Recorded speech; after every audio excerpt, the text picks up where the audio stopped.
चीनी जो कुछ हफ्ते पहले करीब 45 रुपए किलो के आसपास मिल रही थी, उसके भाव अब कई बाजारों में 60-65 तक पहुंच गए हैं और कुछ व्यापारियों को डर है कि त्योहारों तक ये 70 रुपए किलो भी छू सकती है।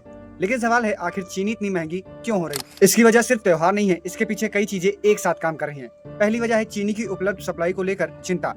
पिछले सीजन में प्रोडक्शन और कैरी फॉरवर्ड स्टॉक पर दबाव रहा और अब मौसम की अनिश्चितता के कारण अगले सीजन के गन्ने की फसल को लेकर भी चिंता है। दूसरी बड़ी वजह है एथेनॉल। सरकार की एथेनॉल ब्लेंडिंग पॉलिसी के तहत गन्ने से एथेनॉल भी बनाया जाता है, यानी गन्ने का कुछ हिस्सा चीनी बनाने के बजाय एथेनॉल प्रोडक्शन में जाता है। इसका मतलब ये नहीं कि सारी महंगाई सिर्फ एथेनॉल की वजह से है, लेकिन इससे मार्केट में फ्यूचर शुगर सप्लाई को लेकर चिंता जरूर बढ़ती। तीसरी वजह है जमाखोरी और स्पेकुलेटिव बाइंग। सरकार ने भी माना है कि कुछ जगहों पर ज्यादा स्टॉक रखने और स्पेकुलेटिव ट्रेडिंग से आर्टिफिशियली स्कैसिटी जैसी स्थिति बन सकती है। इसीलिए सरकार ने शुगर डीलर्स पर स्टॉक लिमिट्स लगाई हैं और बल्क कंज्यूमर के लिए भी स्टॉक रखने की सीमा घटाई है। चौथी वजह है त्योहारी डिमांड।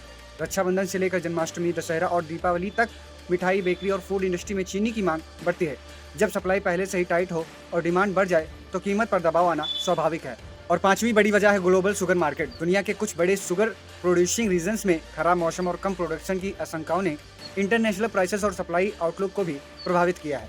अब सबसे बड़ा सवाल, सरकार क्या कर रही है? सरकार ने पहले स्टॉक लिमिट्स लगाई और अब डोमेस्टिक सप्लाई बढ़ाने के लिए करीब 10 लाख टन रॉ शुगर को ड्यूटी फ्री इंपोर्ट करने की अनुमति दी है। यानी सरकार का लॉजिक साफ है, बाजार में सप्लाई बढ़ाओ, जमाखोरी पर रोक लगाओ और कीमतों का दबाव कम करो। लेकिन इसका असर कितनी जल्दी दिखाई देगा, ये बात इस बात पर निर्भर करती है कि इंपोर्टेड शुगर बाजार में कितनी जल्दी पहुंचती है और आने वाले त्योहारों में डिमांड कितनी बढ़ती है। तो अगली बार जब चीनी आपको 60 रुपए या उससे ज्यादा की दिखे तो याद रखिए, ये सिर्फ त्योहारों की कहानी नहीं है। ये है कमजोर supply outlook plus ethanol diversion plus stock speculation plus festival demand plus global market pressure का कॉम्बिनेशन। और इसी वजह से सरकार को अब सीधे इंटरवीन करना पड़ रहा है। और भी ऐसी वीडियोस आपसे मिस आउट ना हो जाए, इसके लिए फॉलो एंड सब्सक्राइब जरूर कर लीजिएगा और इस वीडियो को अपने फ्रेंड्स के साथ शेयर जरूर कर लीजिएगा ताकि उनको भी इन्फॉर्मेशन मिलती रहे।